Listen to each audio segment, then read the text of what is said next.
بسم الله الرحمن الرحيم إنا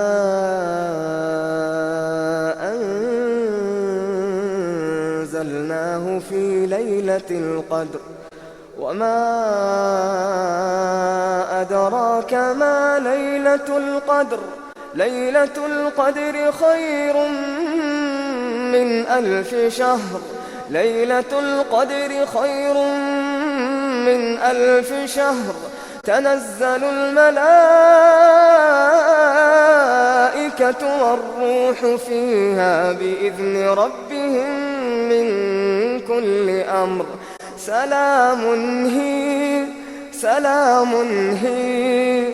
سلام هي حتى مطلع الفجر.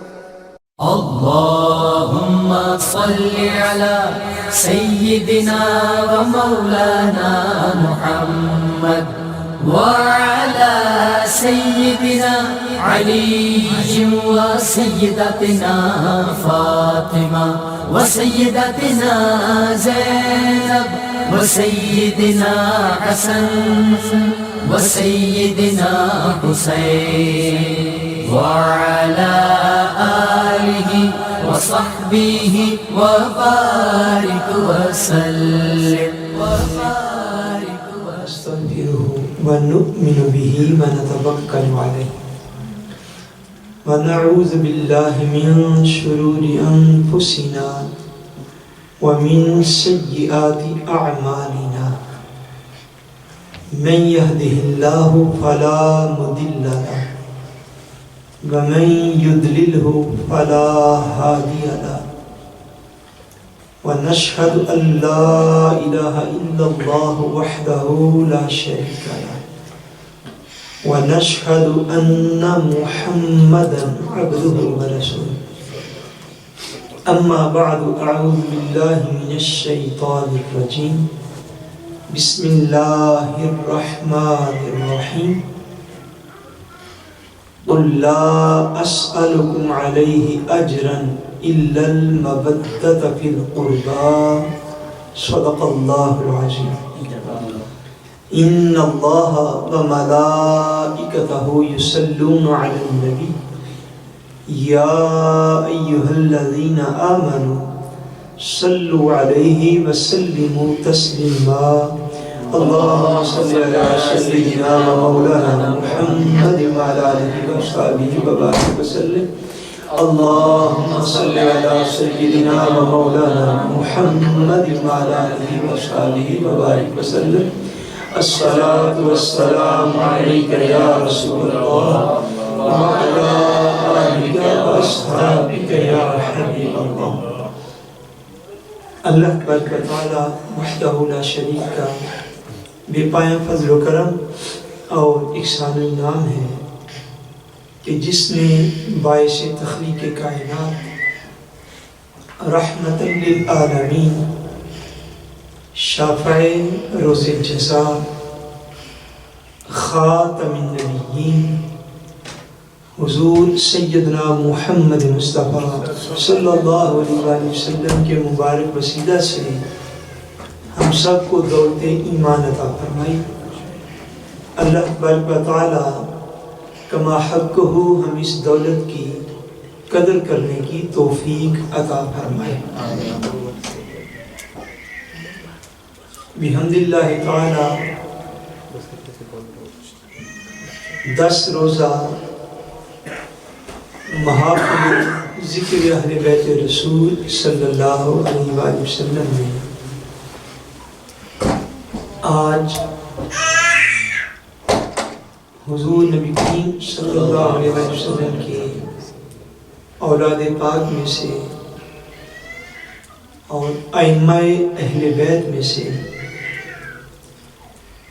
جس عظیم ہستی کا ہم ذکر کر رہے ہیں وہ سید الاسفیاء سید الاتقیاء ابن خیر النساء پرتو مصطفیٰ نور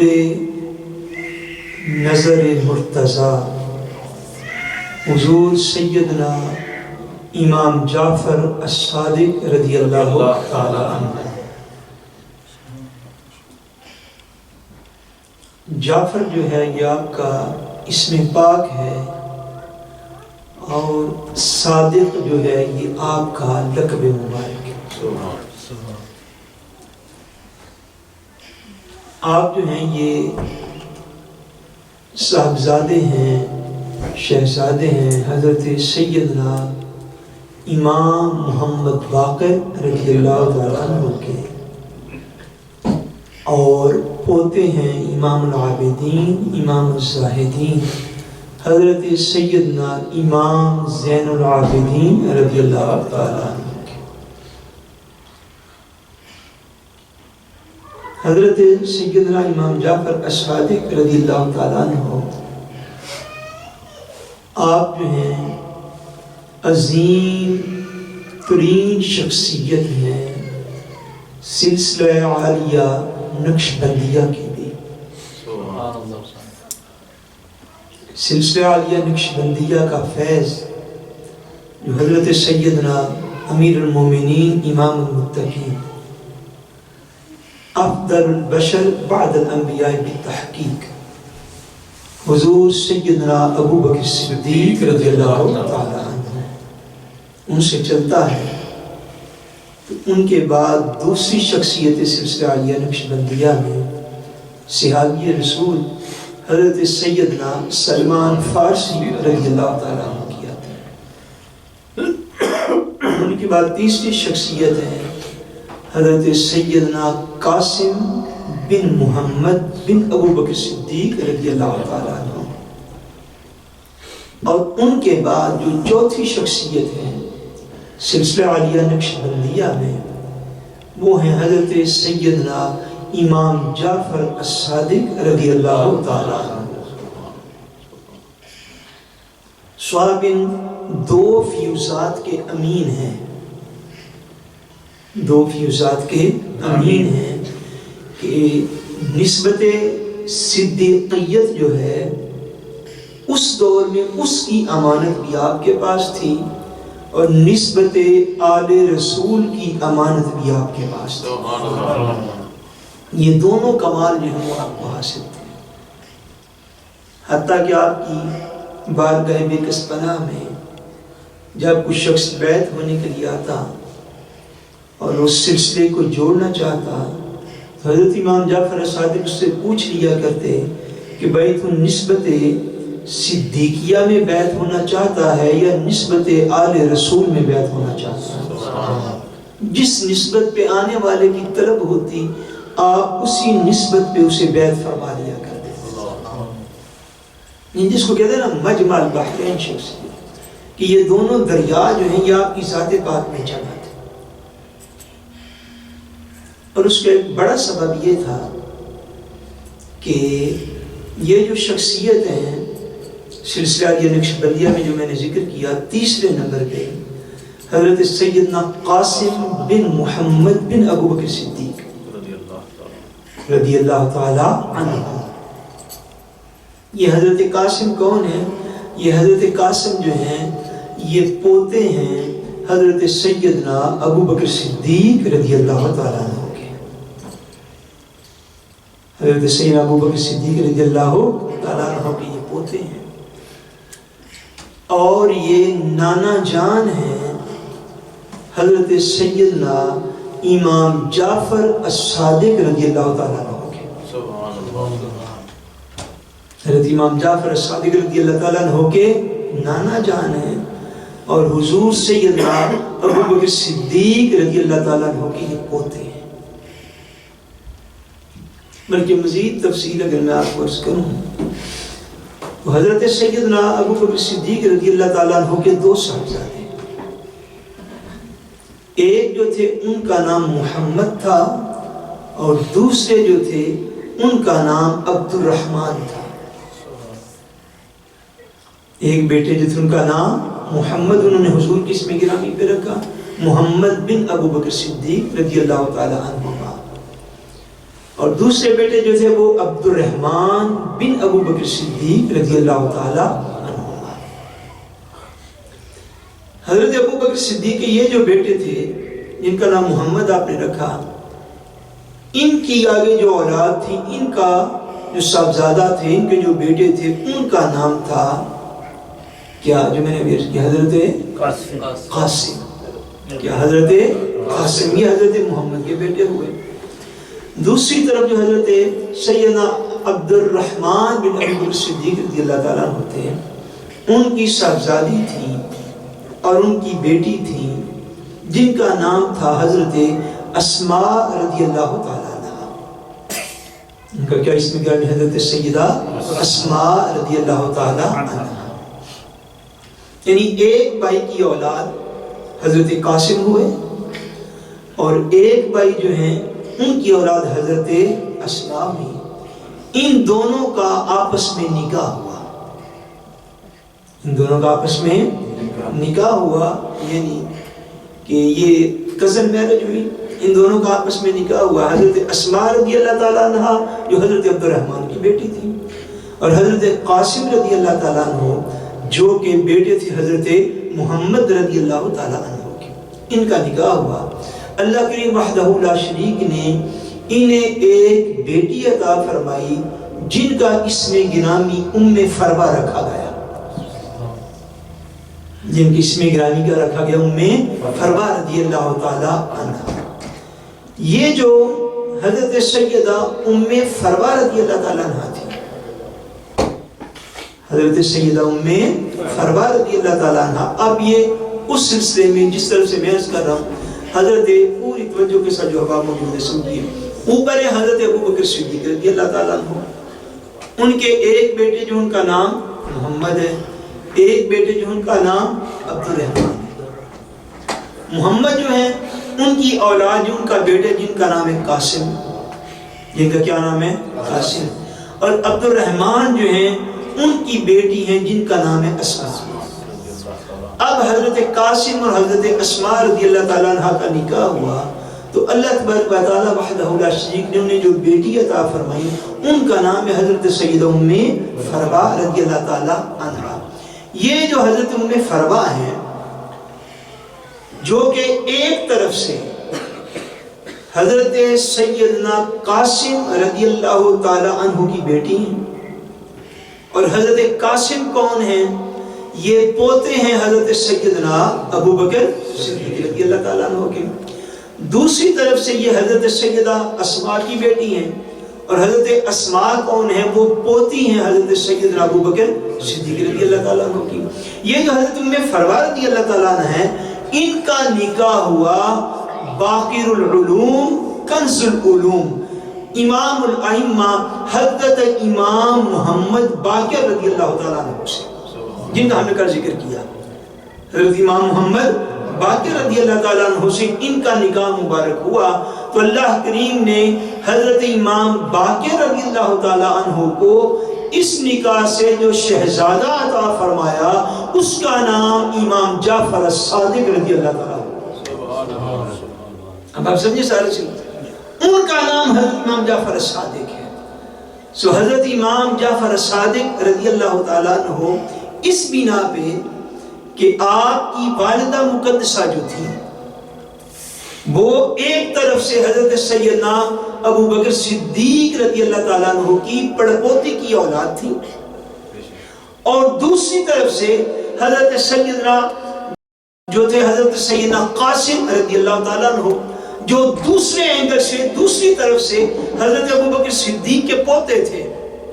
اب وہ حضرت قاسم جو حضرت ابو بکر صدیق رضی اللہ تعالیٰ عنہ کے پوتے تھے وہ حضرت امام جعفر الصادق کے نانا جان ہو گئے، حضرت امام جعفر الصادق کے نانا جان ہو گئے۔ سو حضرت امام جعفر الصادق خود ارشاد فرمایا کرتے تھے ولدنی ابو بکر مرتین، فرماتے تھے میں ابو بکر سے 2 مرتبہ پیدا ہوا ہوں۔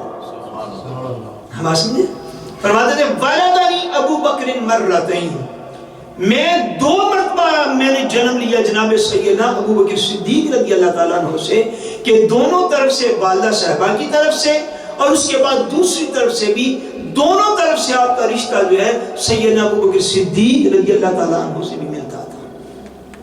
اور یہ جو آپ کے نانا جان تھے جو کہ پوتے تھے جناب سیدنا ابو بکر صدیق رضی اللہ تعالیٰ عنہ کے، حضرت قاسم بن محمد بن ابو بکر صدیق رضی اللہ تعالیٰ عنہ، ان کے ہاں حضرت امام جعفر صادق رضی اللہ تعالیٰ عنہ نے ان کے ہاں اپنی عمر کا ایک حصہ گزارا اور اپنی روحانی تربیت اور اپنا روحانی فیض اور جو فیض طریقت تھا سلسلہ عالیہ صدیقیہ کا، جس کو بعد میں سلسلہ عالیہ نقشبندیہ کہا گیا، وہ فیض طریقت آپ نے اپنے نانا جان حضرت قاسم رضی اللہ تعالیٰ عنہ سے حاصل کیا تھا۔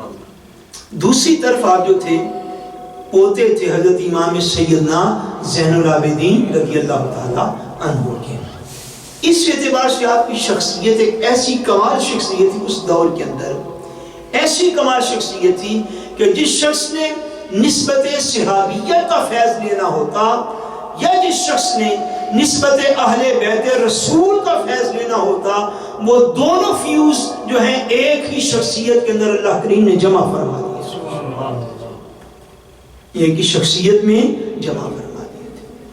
حضرت امام جعفر صادق بولیے رضی اللہ تعالیٰ عنہ، حضرت امام جعفر صادق عظیم ترین علوم کے وارث ہوئے اور ہمارے فقہ کے امام، امام الائمہ، سراج الامہ، حضرت امام اعظم رحمت اللہ تعالیٰ علیہ رضی اللہ تعالیٰ، حضرت امام اعظم رحمت اللہ تعالیٰ علیہ جو ہیں یہ براہ راست شاگرد ہیں حضرت امام جعفر الصادق رضی اللہ تعالیٰ عنہ۔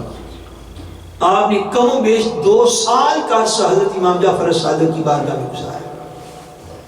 کتنے سال؟ کم و بیش 2 سال کا عرصہ گزارا۔ تو کسی نے حضرت امام اعظم رحمت اللہ تعالیٰ علیہ سے ایک مرتبہ کسی بندے نے پوچھا حضرت آپ کی عمر کتنی ہے؟ کیا پوچھا آپ کی عمر کتنی ہے؟ تو آپ نے جواب دیا میری عمر 2 سال ہے۔ کیا جواب دیا؟ میری عمر 2 سال ہے۔ حضرت کیا یہ کیا بات ہے کہ میری عمر 2 سال ہے؟ فرمایا میں اپنی بقیہ ساری عمر کو ضائع سمجھتا ہوں، وہی عمر اپنی کامیاب سمجھتا ہوں جو حضرت امام جعفر صادق کے در پہ گزری ہے۔ اس مفہوم کا آپ نے جواب ارشاد فرمایا۔ فرمایا میں اسی حصے کو ہی اپنی عمر سمجھتا ہوں جتنی حصہ میں اہل بیت رسول کی بارگاہ میں حاضر رہا۔ سو آپ عظیم فقیہ تھے حضرت امام جعفر صادق رضی اللہ تعالیٰ۔ سو حضرت امام اعظم علیہ رحمت نے، حضرت امام مالک رحمت اللہ تعالیٰ علیہ نے جو فقہ مالکی کے امام ہیں، انہوں نے بھی اپنی زندگی میں حضرت امام جعفر صادق رضی اللہ تعالیٰ سے فیوزات حاصل کیا۔ بڑے بڑے فقہ کے ائمہ وہ بھی آپ کے شاگرد ہوئے تھے اور روحانیت کے تاجدار ہوئے حضرت امام جعفر صادق رضی اللہ تعالیٰ۔ کثرت کے ساتھ آپ کی کرامات جو ہیں وہ کتب کے اندر پائی گئی ہیں، کتب میں موجود ہیں۔ ایک واقعہ میں اور ایک روایت میں آتا ہے کہ حضرت امام جعفر صادق رضی اللہ تعالیٰ عنہ آپ کو خلیفہ جو تھا اس دور کا، منصور اس کا نام تھا، اس نے آپ کو ایک مرتبہ اپنے دربار میں بلا لیا۔ رات کے وقت نمائندہ اپنا بھیجا اور کہا کہ جعفر صادق کو میرے دربار میں بلا کے لا۔ نمائندہ گیا، آپ نے غیر معمولی وقت سمجھا، جب اس کو بھیج چکا تو پیچھے سے درباریوں کو کہتا ہے کہ جب جعفر صادق رضی اللہ تعالیٰ عنہ جب وہ میری دربار میں آ جائیں تو جس وقت میں اپنا تاج سر سے اتار کے سائڈ پہ رکھوں اس وقت اٹھ کے تم جناب کا سر مبارک قلم کر دیں، یہ نشانی ہوگی۔ اتنا معاذ سے معذلہ سما معذلہ نفرت کرتا تھا اور اتنا اس نے غلط پلان جو تھا وہ بنایا، کہا کہ جب وہ آ جائے میرے پاس جو ہی میں اپنا تاج اتار کے سر سائڈ پہ رکھ دوں تم آپ کا سر مبارک قلم کر دیں۔ پروگرام بن گیا۔ حضرت امام جعفر صادق رضی اللہ تعالیٰ عنہ اس کے دربار میں تشریف لے۔ جب آپ اس کے دربار میں آئے تو بجائے اس کے کہ وہ اپنے کر و فر کا، اپنے جاہ و جلال کا، اپنی شان و شوکت کا مظاہرہ کرتا، حضرت امام جعفر صادق کو دیکھ کے جو سارا پروگرام تھا اس کے اپوزٹ اٹھ کے آپ کی استقبال کے لیے کھڑا ہو گیا. تخت سے نیچے اترا، آگے قالین پہ ہوا، آپ کا استقبال کیا بڑے پرتپاک طریقے سے، اور بٹھا کے آپ کو اپنی مسند پر، تخت پر اپنے ساتھ بٹھا لیا. درباری دیکھ رہے ہیں کہ یہ بادشاہ وہ پہلے والا بادشاہ تو رہا نہیں. آپ کی خدمت میں کہتا ہے حضرت کوئی حاجت ہو، کوئی ضرورت ہو تو مجھے ارشاد فرمائیے، میں بادشاہ ہوں، آپ کی ضرورت کو پورا کر دوں. آپ نے ارشاد فرمایا میری یہ کی حاجت ہے، مجھے یہ وقت بے وقت اپنے دربار میں بلایا نہ کرو. میں نے ذکر و فکر کرنا ہوتا ہے، میرے اپنے معمولات ہیں، مجھے یہ دربار میں بلاتے نہ رہا کرو. کئی دفعہ اس نے بلایا آپ کو مختلف موقعوں میں. آپ نے فرمایا یہ جو تم بادشاہ ہونے کا ایک ناجائز سارا فائدہ اٹھاتے ہو نا، جب چاہتے ہو مجھے بلا لیتے ہو، تو مجھے دربار میں بلایا نہ کرو، میری اس سے علاوہ تمہارے ساتھ اور کوئی حاجت نہیں. کہتا ٹھیک ہے جی، آئندہ آپ کو تکلیف نہیں دیا کرو. اب تھوڑی دیر بیٹھے، بات چیت ہوتی رہی، حتیٰ کہ حضرت امام جعفر صادق اسی طرح اٹھ کے تو واپس چلے گئے. اب واپس گئے تو وہ بادشاہ جو تھا وہ تھر تھر کانپ رہا تھا. ہمراہیوں نے پوچھا، درباریوں نے پوچھا کہ بادشاہ سلامت، آپ نے ہمیں تو یہ کہا تھا، امام جعفر صادق ہے تو آپ تو بڑے غلام بن کے ان کے آگے کھڑے ہو گئے. وہ کہتے ہیں میں تمہیں کیا بتاؤں، جب جعفر صادق دربار میں داخل ہوئے ہیں تو ان کے ساتھ ایک بہت بڑا اژدہا اور سانپ میں نے دربار میں دیکھا، اور اتنا بڑا سانپ تو اس نے کہا جس کا ایک منہ کا حصہ نیچے زمین پر تھا، دوسرا میرے محل کی چھت کے اوپر تھا. اور وہ گویا کہ اپنی زبان سے مجھے کہہ رہا تھا اگر تو نے جعفر صادق کو ہاتھ لگایا تو ایک لمحے میں تیرا سارا محل میں اپنے منہ کے اندر ہڑپ کر لوں گا. اس نے کہا اس سانپ کو دیکھ کر میں تو رکا رہا ہوں، اور جب درباریوں کو وہ ذکر کیا تو اتنی دہشت اس کے اوپر طاری ہوئی کہ 2-3 نمازوں کے وقت تک وہ بعد میں بے ہوش رہا. صاحب کشف و کرامت حضرت امام جعفر صادق رضی اللہ تعالیٰ. اور کائنات میں دنیا نے اپنی عظیم ترین جو تھی وہ کرامات آپ کی زندگی میں دیکھی. ایک واقعہ کے اندر آتا ہے، امام ابن جوزی نے اس واقعہ کو بیان کیا ہے اپنی سند کے ساتھ، اور یہ معتبر واقعات میں یہ واقعہ جو ہے وہ آپ کی تاریخ کے اندر یہ گینا اور سمجھا جانا چاہیے. لیث بن سعد ایک راوی ہیں جو اس واقعہ کا خود بیان کرتے ہیں. وہ کہتے ہیں کہ میں حج کرنے کے لیے مکہ معظمہ حاضر ہوا، تو حاضری میں ایک دن کہتے ہیں کہ میں نے عصر کی نماز ادا کی، اور عصر کی نماز ادا کر کے میں جبل ابو قبیس کی طرف باہر نکلا. کہتے ہیں میں جو پہاڑ پہ چڑھا، آپ کو پتا تو وہ پہاڑ نہیں ہے جبل ابو قبیس، لیکن اس جگہ پہ جہاں پہ یہ سعودی جو شہزادی کا محل ہے، یہ جگہ جو ہے یہ تقریباً یہ جبل ابو قبیس ہے. وہ کہتے ہیں میں عصر کی نماز پڑھ کے نکلا، میں نے جبل ابو قبیس میں ایک شخص کو بیٹھے ہوئے دیکھا، وہ اللہ تبارک و تعالیٰ کی بارگاہ میں بیٹھ کے ذکر کر رہا ہے، اور یا رب یا رب یا رب کا وظیفہ کر رہا ہے. کہتے ہیں میں نے سنا اس شخص نے اتنی دیر تک یا رب یا رب یا رب کہا جب تک اس کا سانس ٹوٹ نہیں گیا. وہ کہتا رہا، میں سنتا رہا. وہ کہتے ہیں وہ یا رب سے ہٹا، پھر اس نے دوسرا وظیفہ کلمہ شروع کیا، پھر اس نے کہا یا اللہ یا اللہ یا اللہ، اور اتنی دیر تک کہتا رہا جب تک اس کا سانس ٹوٹ نہیں گیا. وہ کہتے ہیں پھر وہ شخصیت یا اللہ کے ذکر سے ہٹی، پھر انہوں نے کہا یا حیو یا حیو یا حیو یا حیو یا حیو حیو کا وظیفہ کرتے رہے اتنی دیر، یہاں تک کہ جب تک سانس نہیں ٹوٹا یا حیو کہتے رہے. وہ کہتے ہیں جب یہ وظیفہ مکمل ہوا پھر انہوں نے اگلا اسم چنا، پھر اللہ کریم کی بات میں کہتا ہے یا ارحم الراحمین یا ارحم الراحمین یا ارحم الراحمین، تب تک کہتے رہے جب تک ان کا سانس ٹوٹ نہیں گیا. وہ کہتے ہیں اللہ کریم کے مختلف اسماء کو وہ پکارتے رہے، اور میں نے یہ خیال کیا کہ وہ ہر اس ذکر کو پھر انہوں نے 7 مرتبہ دہرایا. میں بیٹھ کے سنتا رہا. جب ایک خاص حد تک وہ ذکر کر چکے پھر انہوں نے دعا کے لیے ہاتھ اٹھائے کہ مولا مجھے بھوک لگی ہے نا تو مجھے انگور عطا فرما. سبحان اللہ. مجھے بھوک لگی ہے تو مجھے انگور عطا فرما. مولا میں تیرا بندہ بے لباس ہوں تو مجھے لباس عطا فرما. وہ لیث بن سعد کہتا ہے کہ ابھی آپ نے کے ہاتھ جو تھے وہ چہرہ اقدس پہ پھیرے نہیں، ابھی آپ دعا مانگ ہی رہے تھے، میں نے دیکھا کہ ایک باسکٹ بہت بڑی ٹوکرا سارا وہ بھرا ہوا انگوروں کے آپ کے پاس پڑا ہوا تھا، اور ایک بڑی اعلیٰ خوبصورت دو عظیم شان چادریں بطور لباس آپ کے پاس پڑی ہوئی تھی۔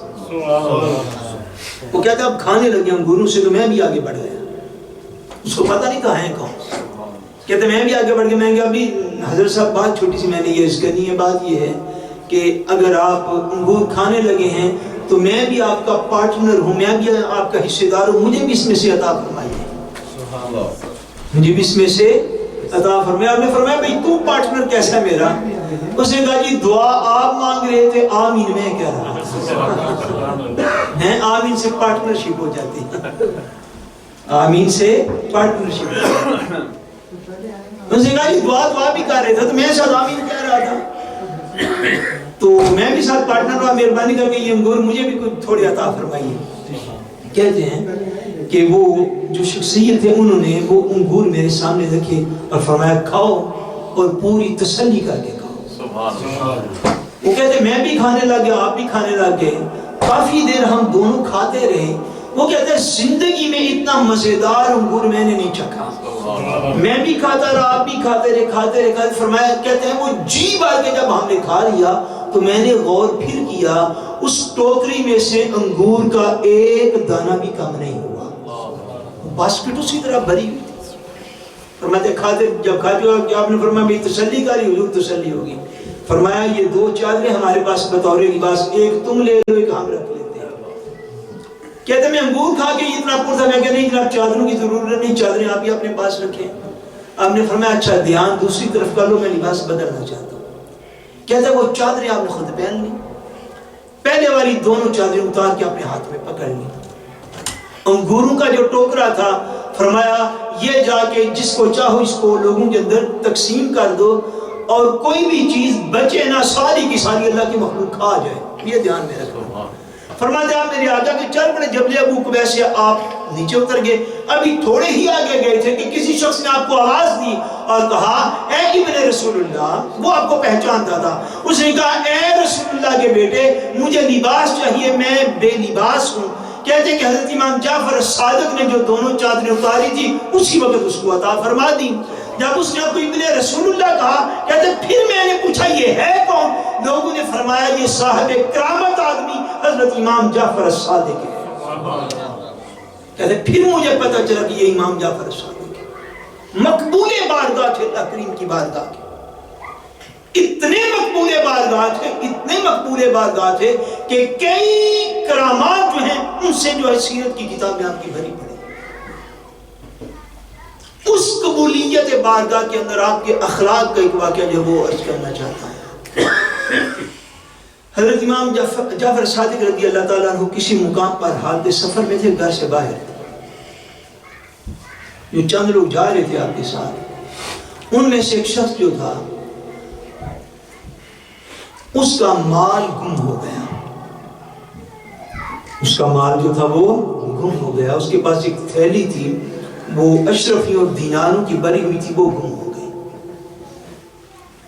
اس بدقسمت آدمی نے اس تھیلی کی چوری کا الزام حضرت امام جعفر صادق پہ لگا دیا۔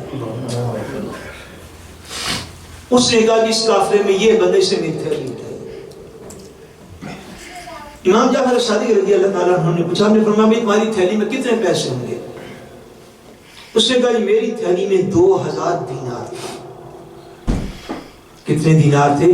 2000 دینار۔ آپ نے فرمایا گھر میرا قریبی پڑتا ہے تو میں تمہیں 2000 دینار دے دیتا۔ اب گھر تشریف لے گئے، گھر سے جا کے اس کو 2000 دینار پورے کر کے اس کو دے دیے۔ فرمایا تمہارا نقصان پورا ہو گیا؟ اس نے کہا جی پورا ہو گیا۔ آپ نے فرمایا جاؤ اللہ کی سبحان۔ وہ بندہ بھی تھوڑی دیر جہاں پہ رکا ہوا تو وہاں پہ پہنچا تو خدا کا کرنا ایسا ہوا کہ اس کو اپنی تھیلی جو تھی وہ بھی اسی مقام پر مل گئی جہاں پہ وہ ٹھہرا ہوا تھا۔ اب وہ دوڑا واپس کہ میں نے جہاں سے مجھے تو غلطی لگی، میری تو تھیلی مل گئی، ساتھ پیسے بھی پورے مل گئے۔ اب وہ واپس دوڑا اور جا کے حضرت امام جعفر صادق رضی اللہ تعالیٰ عنہ کا دروازہ کھٹکھٹایا اور کہ حضور مجھ سے بڑی گستاخی ہوگی، غلطی ہوگی، معافی دے دیجئے، میں تو آپ کو پہچانتا نہیں تھا، میرے سے بڑی غلطی اور خطا ہوگی، میری تھیلی مجھے مل گئی ہے، یہ آپ اپنا 2000 دینار واپس لے لیجئے۔ یہ پھر اہل بیت رسول تھے، وہی حضرت امام زین العابدین والا جواب جو میں پرسوں کر آپ نے فرمایا وہ جاؤ لے جاؤ، ہم جو چیز دے دیں کبھی ہم واپس نہیں لیا کرتے، فرمایا جاؤ 2000 بھی رکھو، فرمایا ہم جو دے دیں وہ کبھی واپس لیتے نہیں۔ اخلاق کا یہ عالم تھا کہ کسی شخص نے اتنی بھی آپ کی توہین اور بے ادبی کرنے کی کوشش کی نہ جانتے ہوئے تو آپ نے اس کو بتایا بھی نہیں سیدھے سے میں ہوں کون، فرمایا جو تمہارا عمل وہ تمہارے ساتھ ہے، جو ہمارا عمل ہے وہ ہمارے ساتھ ہے۔ حضرت داؤد طائی رحمت اللہ تعالی نے یہ کبار اولیاء میں ہوئے ہیں، کبار اولیاء میں ہوئے ہیں۔ آپ فرماتے ہیں کہ ایک روز میں حضرت امام جعفر الصادق رضی اللہ تعالیٰ عنہ کی خدمت میں حاضر ہوا ہے، تو میں نے عرض کیا حضور مجھے کچھ نصیحت کیجیے، میں نے کیا عرض کیا مجھے کچھ نصیحت کیجیے، فرماتے ہیں میں نے عرض تو کیا مگر حضرت امام جعفر الصادق رضی اللہ تعالیٰ عنہ نے میری بات کو اگنور کر دیا، مجھے کوئی نصیحت نہیں کی۔ فرمایا چلیں چھوڑیں آپ کو کیا نصیحت کرنی ہے؟ وہ کہتے ہیں میں نے جب دیکھا کہ مجھے ٹال رہے ہیں تو میں نے دوبارہ سے کہا کہ آپ اہل بیت رسول ہیں، آپ کیا اہل بیت رسول ہیں، تو آپ کو لازمی چاہیے کہ مجھے کوئی نصیحت کریں جس کو میں پکڑ لوں۔ فرماتے جب میں نے اس نسبت کا حوالہ دیا اور پھر عرض کیا کہ آپ تو اہل بیت رسول ہیں، آپ کا حق بنتا ہے مجھے نصیحت کریں اور میں عمل کروں، آپ مجھے نصیحت کیجئے۔ فرماتے جب میں نے یہ کہا نا کہ آپ اہل بیت رسول ہیں تو امام جعفر الصادق رضی اللہ تعالیٰ عنہ اسی وقت بول پڑے، آپ نے فرمایا تم مجھے اس نسبت کا حیا دے کے تو نصیحت کا کہہ رہے ہو، میں تو خود ساری عمر یہ سوچتے گزر گئی ہے، میں تو ہمیشہ یہ سوچتا رہتا ہوں کہ جب میں قیامت والے دن حضور کی بارگاہ میں حاضر ہوں گا تو کہیں ایسا نہ ہو حضور مجھے ہی کہیں کہ جعفر الصادق میری ساری امت تو میرے فرمان پہ عمل کرتی تھی، تیرے عمل کے اندر کمی کیوں آ گئی تھی، تیرے عمل میں کمی کیوں تھی؟ میری جو دیگر امت تھی وہ تو میرا کہا مانتی تھی، تو میری اولاد ہو کر میری باتوں پہ عمل نہیں کر سکا، تو میرا خون ہو کہ میری باتوں پہ عمل نہیں کر سکا۔ فرمایا کہ نسب کا قیامت والے دن بعد میں پوچھا جائے گا، عمل صالح کا پہلے پوچھا جائے گا۔ حضرت داؤد طائی رحمت اللہ تعالیٰ علیہ فرماتے جب میں نے امام جعفر صادق کے منہ سے یہ بات سنی تو میں حیران ہوا کہ جب اہل بیت رسول کا فکر آخرت کا یہ عالم ہے تو ہمارا شمار کن لوگوں کے اندر ہوتا ہے؟ صاحب کرامت ہونا اپنی جگہ، صاحب کشف ہونا اپنی جگہ، مگر اہل بیت رسول کا فکر آخرت دیکھو تو خدا جانتا ہے اس سے بڑھ کر آخرت کے اندر فکر کرنے والا بندہ کوئی موجود رہتا، اپنی آخرت کا اتنا فکر ہوتا تھا، اپنی قبر کی اتنی فکر ہوتی تھی کہ صاحب کشف و کرامت ہونے کے باوجود حضرت امام جعفر صادق کہتے ہیں کہ میں تو پریشان رہتا ہوں حضور کے ساتھ ملاقات ہوئی کہ حضور یہ نہ کہیں کہ میری امت تو میری باتیں مانتی تھی، میری اولاد کہاں تھی باتیں ماننے میں۔ اتنا دھیان رکھتے تھے جناب اور آخرت کا اتنا فکر رکھتے تھے۔ حضرت امام جعفر صادق رضی اللہ تعالیٰ عنہ نے کم و بیش 78 ایئرز کی عمر پاک پائی اور مدینہ منورہ میں جنت البقیع میں ان سب کے مزارات جہاں پہ مزار سیدنا امام حسن مجتبی رضی اللہ تعالیٰ عنہ انہی کے ساتھ مزار اقدس بنا حضرت سید امام زین العابدین رضی اللہ تعالیٰ عنہ اور انہی کے ساتھ مزار اقدس بنا حضرت امام محمد باقر رضی اللہ تعالیٰ عنہ اور انہی کے ساتھ مزار اقدس میں بنا حضرت امام جعفر الصادق رضی اللہ عنہ۔ ان سب کے مزارات جنت البقیع میں